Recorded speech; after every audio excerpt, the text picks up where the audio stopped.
اعوذ باللہ من الشیطان الرجیم بسم اللہ الرحمن الرحیم۔ ناظرین کرام السلام علیکم ورحمۃ اللہ وبرکاتہ۔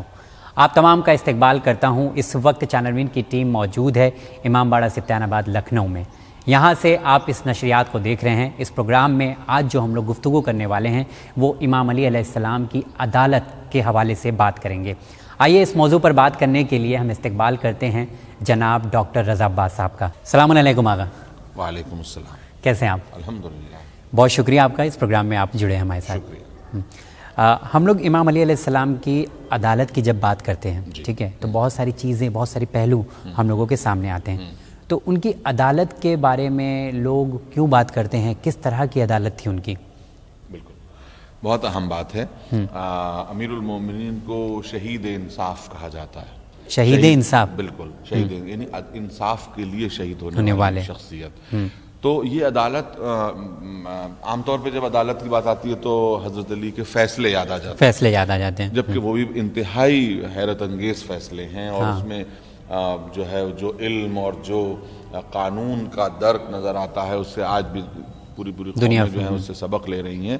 لیکن یہاں عدالت صرف کچہری اور جو ہے وہ کورٹ روم کی عدالت مراد نہیں ہے، بلکہ عدالت جو انسان کے پورے جسم سے جھلکتی ہے، پورے وجود سے جھلکتی ہے۔ عدالت انسان کے جسم سے جھلکتی ہے، یہ نیا جملہ میں سن رہا ہوں۔ جھلکتی ہے بالکل، کہ حضرت علی انصاف طلب تھے۔ ہاں، کس کے لیے انصاف طلب سے؟ صرف اپنی ذات کے لیے نہیں۔ عام طور پہ آدمی چاہتا ہے ہمارے ساتھ انصاف ہو جائے، ہمارے ساتھ عدل ہو۔ امیر المومنین پورے معاشرے کے ساتھ عدل کرنا چاہتے تھے اور انصاف طلب تھے۔ معاشرے کا ہر انسان ایسا ہو کہ جو ان کی عدالت سے فیضیاب ہو سکے۔ تو امیر المومنین کی سوچ جو ہے وہ سوشل جسٹس سے نکلی ہوئی تھی اور اسی پر مرکوز تھی۔ یہی وجہ ہے کہ آپ کو شہید انصاف کہا گیا۔ تو کوئی ایک مثال بتا سکتے ہیں عدالت کی آپ؟ عدالت کی مثال یعنی مطلب کیوں یاد کر رہے ہیں ہم لوگ؟ کوئی ایک ایسا واقعہ تو ہوگا ان کی زندگی کا؟ ہزاروں واقعے ہیں۔ ہاں دیکھیے، ایک عدالت میں نے عرض کیا کہ ایک تو میں آپ کو ان کے فیصلے سنانے لگوں، وہ نہیں زیادہ نہیں، کچھ ایسے ایک لمبی چوڑی پوری وہ ہے، گفتگو ہے، پوری کتابیں موجود ہیں کہ گفتگو کے اوپر کہ کس طرح سے آپ نے فیصلے کیے، اور اس میں مفاد عامہ کو بھی دھیان میں رکھا۔ مثلا آپ مجھ سے یہ کہہ رہے ہیں تو میں ایک واقعہ یہی کہ جو ہے وہ مچھلیاں کچھ جو ہیں وہ الٹی تیر رہی تھیں اور کچھ جو ہے وہ یعنی ایک سمندر سے مچھلیاں نکالی گئیں اور اس میں سب مری ہوئی تھیں۔ تو یہ شک پیدا ہوا کہ یہ کتنی اس میں سے وہ ہیں جو سمندر سے نکل کے مری ہیں اور کتنی وہ ہیں کہ جو سمندر میں مر گئی تھیں۔ اب کوئی اور ہوتا تو یہ کہتا کہ احتیاط یہی ہے کہ صاحب ان تمام مچھلیوں کو پھینک دیا جائے۔ ٹھیک ہے، آپ کے احتیاط سے عمل ہو جاتا، لیکن اس سے نہ جانے کتنوں کے چولہے ٹھنڈے ہو جاتے۔ آپ نے یہ فرمایا کہ نہیں، میں بتاتا ہوں، سب کو پانی میں ڈالو، جتنی مچھلیاں الٹی تیر رہی ہوں، اس کے معنی یہ ہیں کہ وہ پانی کے اندر ہی مر گئی تھی، الٹی تیر رہی ہیں، الٹی ہو کے تیر رہی ہیں، اور جتنی جو ہے وہ سیدھی رہیں، اس کے معنی یہ کہ وہ پانی کے باہر آ کے مری ہیں۔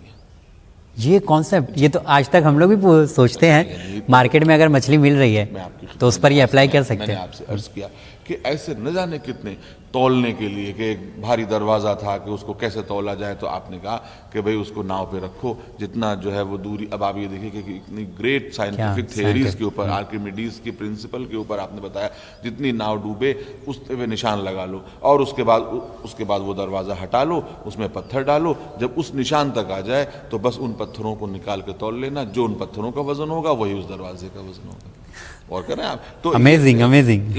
لیکن میں جس عدالت کی بات کر رہا ہوں وہ اس سے بھی بلند تر ہے، وہ ہے پورے سماج کے لیے عدل و انصاف کا قیام۔ یہ جو چیز ہے نا کہ ایک یعنی سماج کے بالکل نچلے طبقے تک وہ چیز پہنچ جائے، انصاف پہنچ جائے، عدل پہنچ جائے، یہ علی کی عدالت ہے۔ جیسے عام طور پہ کہا جاتا ہے کہ بھئی پیش امام کی عدالت، تو پیش امام کیا جو ہے وہ کورٹ روم میں جا کر کے بحث کرتا ہے یا فیصلے سناتا ہے؟ وہاں اس کی عدالت سے مراد یہ ہے کہ وہ اپنے وجود میں عادل ہے یا نہیں، اس کو لوگ ایک اچھا انسان سمجھتے ہیں کہ نہیں، اس کو وہ جو ہے وہ مشہور مجرم تو نہیں ہے، مشہور جو ہے وہ قاتل تو نہیں ہے، خونی تو نہیں ہے، چوری کرنے میں مشہور تو نہیں، بدنام تو نہیں، یعنی اس نے اپنی شخصیت میں عدالت کو برتا ہے۔ یعنی جو اس کے اوپر ذمہ داری ہے اسے اس نے ادا نہیں. اچھا ایک اور سوال یہاں پہ ایڈ کرنا چاہوں گا کہ ہم امام علی علیہ السلام کے چاہنے والے ہیں اور ہم لوگ ان کی مثال جو ہے عدالت کی بہت پیش کرتے ہیں, لیکن کہیں نہ کہیں ہم ہی لوگ میں سے مطلب ہم ہی لوگ یہ غلطی کر جاتے ہیں کہ اپنے اندر وہ عدالت کو ہم قائم نہیں کر پاتے ہیں. بالکل. تو کیا ان کے چاہنے والوں کو بھی اس پر عمل کرنے کی ضرورت ہے؟ اس لیے ہر چیز پلٹ کے اسی پر آتی ہے کہ خدا اپنے بندے کو کیا دیکھنا چاہتا ہے کہ خدا کی صفات اس کے اندر جلوہ گر ہوں, یعنی اللہ کی بھی صفات اس کے اندر ہونی چاہیے. نبی اپنے چاہنے والوں کو کیسا دیکھنا چاہتے ہیں کہ وہ نبی کی صفات, نبی سچے تھے, نبی امین تھے, تو چاہنے ویسے ہی مولا اپنے چاہنے والوں کو کیسا دیکھنا چاہتے ہیں, جو مولا کی صفات ہیں وہ اس کے اندر. اب یہ عجیب بات ہے کہ خدا کی صفات وہی ہیں کہ جو ان لوگوں میں جلوہ گر ہوئیں اور انہی کے ساتھ دھیرے دھیرے ٹپکتے ہوئے مومنین تک پہنچ جائیں. خدا عالم ہے, وہ یہ چاہتا ہے کہ میرے بندے عالم ہوں. اس نے جو نبی بھیجا وہ عالم تھا, نبی نے جو وسیع معین کیا وہ عالم تھا. تو اب چاہنے والے کیسے ہونے چاہیے؟ وہ بھی عالم ہونی چاہیے. تو یہ سلسلہ پورا خدائی صفات سے چلتا ہے کہ خدا یہ چاہتا ہے کہ بندے ہماری طرح ہو جائیں, یعنی ہم عالم ہیں تو وہ عالم, ہم ایبسلیوٹ عالم ہیں تو وہ کم سے کم محدود عالم تو ہو جائیں, ہم ایبسلیوٹ قادر ہیں تو وہ محدود قدرت رکھنے والے ہو جائیں, تو ہم ایبسلیوٹ دینے والے ہیں, ہمیں کسی کی احتیاج نہیں ہے, تو کم سے کم تم محدود طریقے سے دینے والے بن جاؤ. اور ہوتا یہ ہے سماج کا دستور یہ ہے کہ جو بلندی ہے وہ یہ چاہتی ہے کہ ہماری طرح بلند ہو جاؤ, اور ہم پستی میں کھڑے ہوئے لوگ ان بلند لوگوں کو بھی اپنی طرف کھینچنا چاہتے ہیں, ان کے اندر وہ صفات پیدا کرنا چاہتے ہیں جو عام انسان کے اندر ہے. ہم ایون ہم خدا کو بھی اپنے یعنی آپ بتائیے کہ وہ کچھ تصور خدا کا یوں بنایا گیا ہے کہ وہ چھوٹی چھوٹی باتوں پہ ناراض ہو جاتا ہے, وہ انتقام لیتا ہے مومنین سے. ارے بھائی وہ انتقام لینے کے لیے نہیں ہے, وہ رحمت برسانے کے لیے. تو ہم چونکہ ہمارے اندر انتقام وہ اتنا ڈرا دیا گیا ہے, بالکل جو ایگو ہمارے اندر پائی جاتی ہے ہم وہ ایگو خدا کے اندر دیکھنا چاہتے ہیں. اچھا, یہ ہو جا رہا ہے بالکل. اور یہ نبی کو اپنے جیسا کہنے کا بھی یہی مطلب ہے کہ بالکل وہ جو صفات ہم نے قرآن کے ساتھ یہی کیا کہ قرآن یہ چاہتا تھا کہ تم جو ہے وہ قرآن پہ غور و فکر کر کے دنیا کے مالک بن جاؤ. ہم نے کہا کہ بھئی یہ تو ہمارے لیے بہت مشکل ہے, لا ہم قرآن کو خود اپنے طرف کھینچ لائیں کہ بس اس کو چومیں اور اس کا احترام کریں اور اس کو اونچائی پہ رکھ دیں. تو آپ نے دیکھا کہ وہی کہ قرآن ہمیں اوپر کھینچنا چاہتا ہے, ہم قرآن کو پستی کرتے ہیں. قرآن ہم کو ہوش میں پڑھوانا چاہتا ہے. ہم جب بے ہوش ہوتے ہیں یا جب مرنے کے وقت اس وقت قرآن یاد آتا ہے ہم کو کہ کوئی یاسین پڑھ دے, کوئی مرنے کے بعد کھڑا ہو میت کے اوپر پڑھ دے. ارے میت کو قرآن کی اتنی ضرورت نہیں ہے جتنا زندہ لوگوں کو قرآن کی ضرورت ہے. کیا سوال یہ پیدا ہوتا ہے, ہم اس کے مخالف نہیں ہیں, میت پہ قرآن پڑھیے, لیکن سوال یہ پیدا ہوتا ہے کہ کیا قرآن میت پہ پڑھنے کے لیے نازل ہوا تھا یا زندہ پہ پڑھنے کے لیے؟ تو جب ہوش تھا, جب صحت تھی, جب سلامتی تھی, جب جوانی تھی, تب تو آپ نے توجہ نہیں دیا. اب جب آپ مرنے کے لیے جو ہے دنیا سے تشریف لے جا رہے ہیں یا بے ہوش ہو گئے تو اس کی ہوا دی جا رہی ہے, زندگی میں کچھ قرآن کی ہوا کھا لیتے تو شاید آپ جو ہیں وہ بلند انسان بن جاتے. بالکل. یہ جو معاملہ ہے یہ بہت زبردست گفتگو ہو رہی ہے ناظرین, جو آپ تمام تک پہنچ رہی ہے, اور یہ نظریہ جو یہ اسپیکٹ ہے یہ پیش کرنے کے لیے مطلب تھوڑا سا سوچنے کی ضرورت ہے, ریسرچ کرنے کی ضرورت ہے. جس طرح سے ڈاکٹر رضا عباس صاحب بتا رہے ہیں, آپ تمام تک پہنچ رہے ہیں. میں جاتے جاتے صرف یہ چاہوں گا کہ یہ سوچ کو آپ بدل دیجئے آج چینل وین کے اس پروگرام کے ذریعے کہ عدالت صرف کورٹ کچہری میں جب موقع ملے گا تب پیش ہوگی یا کی جائے گی. ہماری اپنی زندگی میں عدالت کو ہم کیسے برقرار رکھ سکتے ہیں؟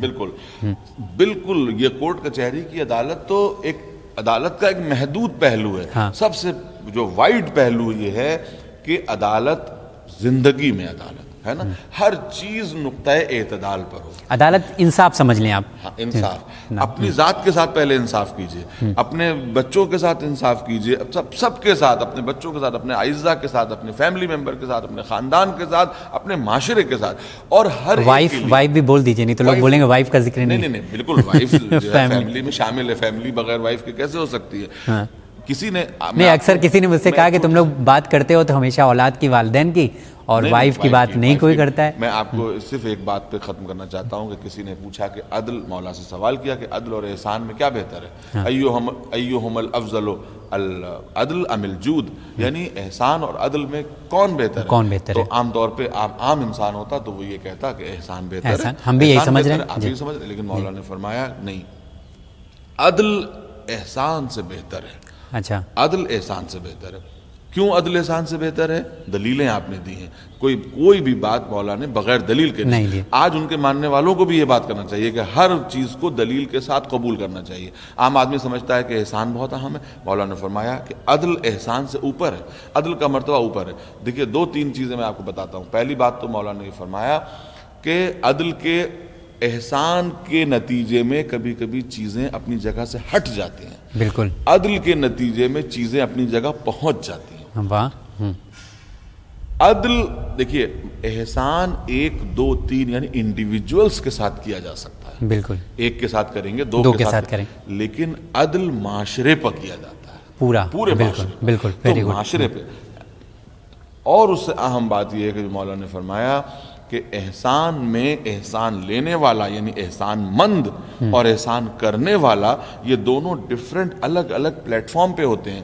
احسان مند یوں ہوتا ہے، احسان کرنے والا یوں ہوتا ہے۔ احسان مند کی گردن جھکی ہوتی ہے، احسان کرنے والے کی گردن اونچی ہوتی ہے، لیکن عدل میں یہ نہیں ہوتا۔ عدل میں عدل کو ریسیو کرنے والا اور عدل کرنے والا ایک ہی پلیٹ فارم پہ ہوتے ہیں، اس لیے کہ اس کی ڈیوٹی ہے کہ وہ عدل کرے، اس کا حق ہے کہ اس کو عدل دیا جائے۔ تو عدل لینے والا احسان مند کوئی نہیں بننا چاہتا، لیکن انصاف طلب اور عدل طلب سب ہونا چاہتا ہے۔ تو ہم سب کی زندگی میں بھی اسے ہونا چاہیے، بالکل ہونا چاہیے۔ امیر المومنین کی سوچ جو ہے وہ انصاف کے اوپر مبنی تھی، انصاف سینٹرک سوچ تھی، اور جو معاشرہ عادت جس کو لگ جاتی ہے پریفرینشل ٹریٹمنٹ کی، وہ جو ہے وہ عدل کو برداشت نہیں کر پاتا۔ وہ معاشرہ کہ جو یہ سمجھتا تھا کہ ہم اس میں بڑے ہیں، ہم اونچے ہیں، امیر المومنین نے کہا کہ میں تو وہ نظام لاؤں گا جو رسول اللہ کا نظام تھا۔ رسول خدا، تم نے اگر اسلام کے لیے بڑی بڑی خدمتیں کی ہیں تو اس کی جزا تمہیں خدا کی بارگاہ میں ملے گی۔ تم یہاں بیت المال سے اس کی جزا مت مانگو، بیت المال سے سب کو برابر ملے گا۔ جس طرح رسول اللہ دیا کرتے تھے اس طرح سے ہم دیں گے۔ ایک یتیم مسکین اور ایک بلند اونچے درجے کا صحابی، ہم اس کو برابر دیں گے۔ اپنا بھائی بھی اگر آ جائے گا تو ہم اس سے یہ کہیں گے کہ دیکھو نہ تو میں تمہیں پہلے دے سکتا ہوں، نہ ذرا سا زیادہ دے سکتا ہوں، ہاں اتنا کر سکتا ہوں کہ میں اپنے حق میں سے دے سکتا ہوں، وہ میں کرنے کو تیار ہوں، لیکن مسلمانوں کے حق میں سے میں تمہیں کچھ بھی دینے کو تیار نہیں ہوں، چاہے کتنی بھی نامساعد حالات ہوں، اس لیے کہ میں اس مال کا کسٹوڈین ہوں، مالک نہیں ہوں۔ اسی حوالے سے انشاءاللہ نیکسٹ ایپیسوڈ میں ہم لوگ گفتگو کریں گے، لیکن ناظرین جاتے جاتے صرف اتنا کہنا چاہوں گا کہ ہم لوگ نے ابھی آگا آپ کی اجازت سے کہ امام علی علیہ السلام کے بارے میں کچھ پڑھا ہی نہیں ہے اور نہ ہی اتنا جانے۔ یہ تو ہم لوگ مطلب احسان مند ہے علماء کرام کا، وہ اسپیکر کا، وہ اسکالر کا، وہ انٹلیکچوئل کا، جو پڑھ کر ہم لوگوں تک پہنچاتے ہیں، اور بس ہم لوگوں کا کام یہ ہوتا ہے کہ سنی سنائی باتیں ہیں، ملتی رہتی ہیں، اسے آپ ریسیو کریں اور اس پر عمل کرنے کی کوشش کریں۔ انشاءاللہ اگلے ایپیسوڈ میں پھر آپ تمام ناظرین سے ملاقات کریں گے۔ ہمیں دیجیے اجازت، ہماری ٹیم کے ساتھ دیکھتے رہیے چینل میں۔ بہت شکریہ۔